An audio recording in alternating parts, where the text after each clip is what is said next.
Welcome to Friday. This is the something in a row of this little thing that we do. And thank you last week for making it, I think, one of our more popular segments. I think that has to do with the fact that Ren and I finally came out of the closet together. But whatever the reasons may or may not be, thanks for supporting it. This week won't be nearly as good. It won't be funny.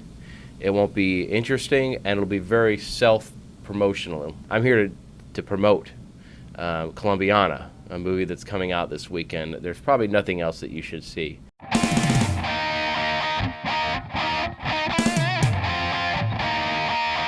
What happened to DM Bashar? Trey Parker and Matt Stone had created this legend, and then where has he been? Where is DM Bashar? It keeps me up at night. And if you look at me, I mean, you know I need my sleep. I'm not getting any fucking younger or smarter.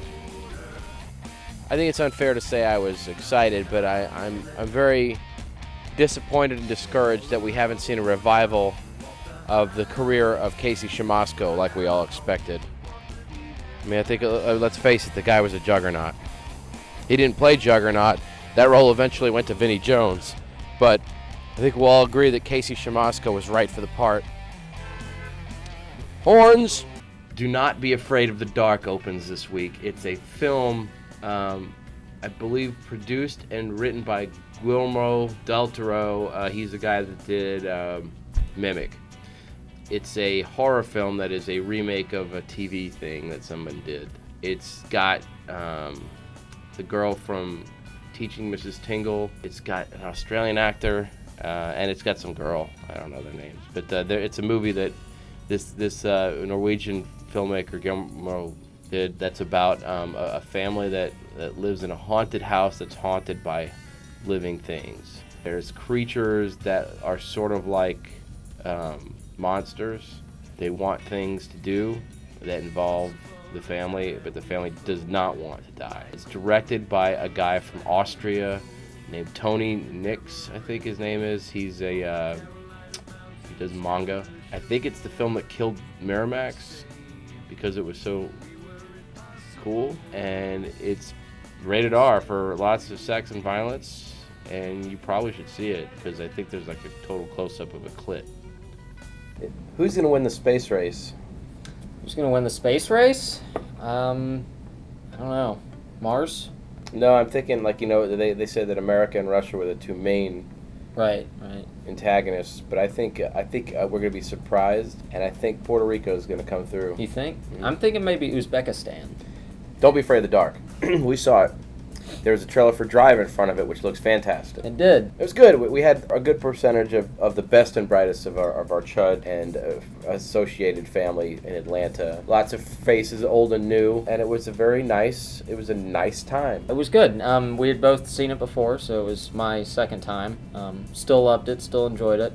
The movie, if you're not familiar, is Guillermo del Toro, Troy Nixey, horror movie, old school, Kate, Guy, Bailey.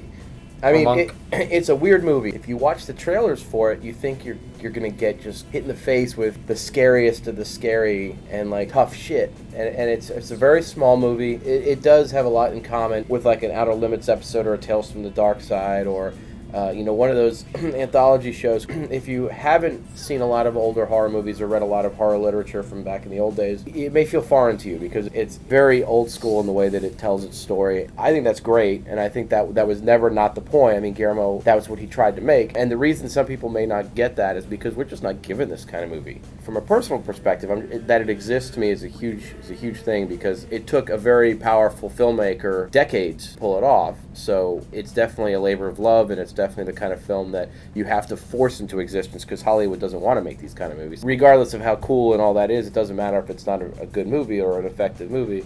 And I think for a large percentage of the audience, it was. It's got a lot of the good things going for it, in spite of being so simple. Basing a film around a CGI creature, but rooting the whole film in so much weighty, textural Katie Holmes design. is flesh and blood, sir. Oh, I thought they avatared the shit out of her.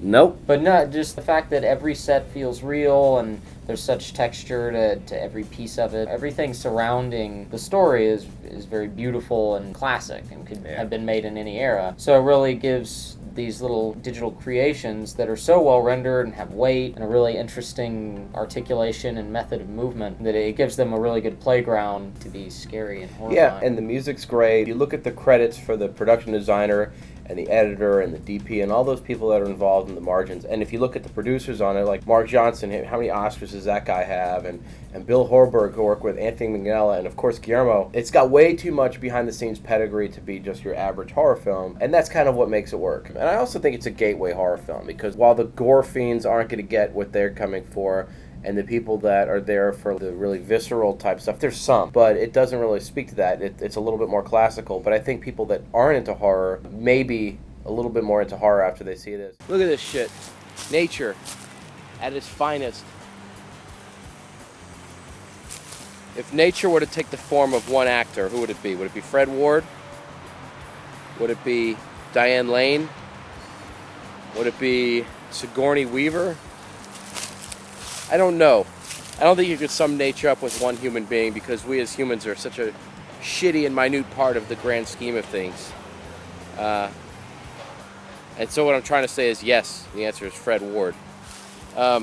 So this movie's coming out, and it's the first one that I'm really, really excited about, that I've been involved in, that I'm really proud of. And even though I'm just a tiny, tiny part of it, I feel a sense of pride and delight. And a fucking hurricane's coming. You know that's going to affect the box office. A fucking hurricane decides to smash the earth. A hurricane named after my Aunt Irene. I beg of you, if you've evacuated your home for fear of being smashed away by wind and rain, seek solace and comfort in the multiplex. You're away from home, you smell like a beaver's pussy. You're nervous about your home, you're nervous about the loved ones, you're nervous about things that are happening. Where better to be safe than in a big movie theater surrounded by thick walls and horns? So what I'm saying is, don't be afraid of the dark is the perfect way to get away from reality. The weather's beautiful here in Atlanta, and I'm waiting for it to get worse, because that thing looks like a hoss. That thing's going to smash the earth when it gets here. So I'll probably be cowering as well. But let's face it, you didn't know what Colombiana was until about a week ago. It could wait. It could wait a week. Horns, horns! What do you think of the monster? The homunculus dudes are great. Again, I love that they have weight, and that the articulation and the CGI. A lot of the horror is just in watching them move. They manage to stab that subconscious, instinctual horror at watching a thing that shouldn't be moving around. Yeah. Or doing so with kind of a sentient motion. I think the choice of the way they're filmed, the progression of how much you see and when, and how it's done is really good. There's a lot of really great use of seeing them out of focus, which allows their little eyes to tell a story when they're in silhouette or in the foreground, and your attention is brought to the delicate little movement that's just really creepy. Yeah, that's one thing I like. Well, you see the creatures early, but you don't see them in full. You never see them fully, but you see them a lot. But I think what's cool about the homunculi as characters is it takes a lot of them to really accomplish the kind of mayhem horror movies are accustomed to having. But there's a mischief to them that I think makes it a little bit easier to fall in line with what they're doing. They're not necessarily always trying to kill. Sometimes they're just messing around. Sometimes they have distinct goals, and I love that playfulness and sort of there's moments where they're not there to scare you. They're there to kind of just be interesting, and I love that, you know. And that's Guillermo. I mean, that's totally the sense of wonder and craziness that fuels that guy. I think a lot of people are gonna like it. I think it's just so straightforward and simple and creepy, but not in such an overbearing way that sensitive people can't handle it or anything like that. That it's really accessible. There's a moment in the movie that every time I see it, I just want a frame of it. It's early on. It's in the film's introduction. There's a scene that gets a lot of attention because it was shown at Comic-Con 2 years ago, and it's like the really most visceral scene in the movie involving teeth and all that. But there's this one shot of Blackwood, the old man, where it's like kind of half out of focus, and he's got like a tear.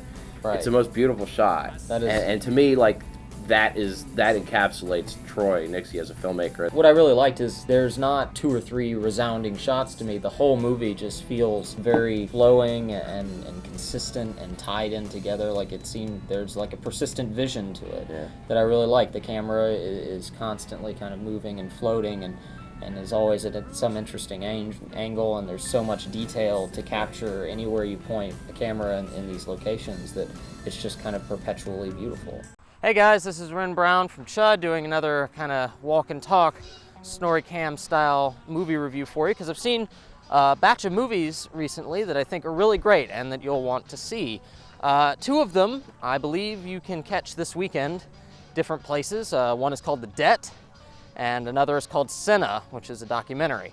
The Debt is, I believe, one of the movies that had some problems in the Miramax shuffle, but is now making its way to theaters after having trailers and things out for many months.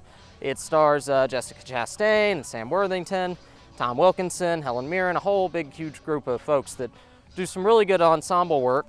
And it's kind of a flashback setup movie. There's some things taking place, I believe, in 1997 and then several decades earlier, when a group of Israeli operatives, very young, make their way into Berlin to attempt to extract a particularly infamous Nazi surgeon who did some pretty despicable things, and things go a little wrong. Secrets are buried, and decades later they have to kind of deal with some of the fallout when things change a little bit. But Sam Worthington shows some real life and some a real gentle spirit, and some hard edge. I think he does his best work in this film. Helen Mirren is wonderful as always. Tom Wilkinson is great. Jessica Chastain is the real standout though. She does some really amazing work, and she's got some good things on her plate, and I think will be paid attention to a lot. So if you can catch The Debt, I would very much suggest it. The other film is Senna, which is a documentary about a Formula One Brazilian race driver from the late 80s, early 90s. And it is essentially a documentary about a real-life speed racer. This guy was just absolutely insane, had an ability to win a race in conditions no one else could, and he could just do amazing things with a car that were unbelievable. He didn't know how to play the politics, though, so there was a lot of conflict between him and his teammates and the president of various organizations within that world. So you get to see a lot of politics and a lot of the inner workings of the Formula One world, at least in that era. But it's a really beautiful documentary. It plays out very inevitably, very straightforward, very classic documentary style. But the footage is just so exciting and exhilarating and well cut together, and the story is just so captivating that it really feels like one of the standout films of the year. It's from ESPN Films, and they did a really amazing job. Ayrton Senna is a captivating character, so you should really check that out. I believe it opens the 26th. So if there's anywhere nearby that plays delightful documentaries, put it in your face. The third film I saw that was really great is Warrior. Tom Hardy and James Egerton. I'm terrible. But that's one I think that has some misleading trailers out there, but you should put it on your radar, and I think I'll be talking about it a little more next week. So cheers.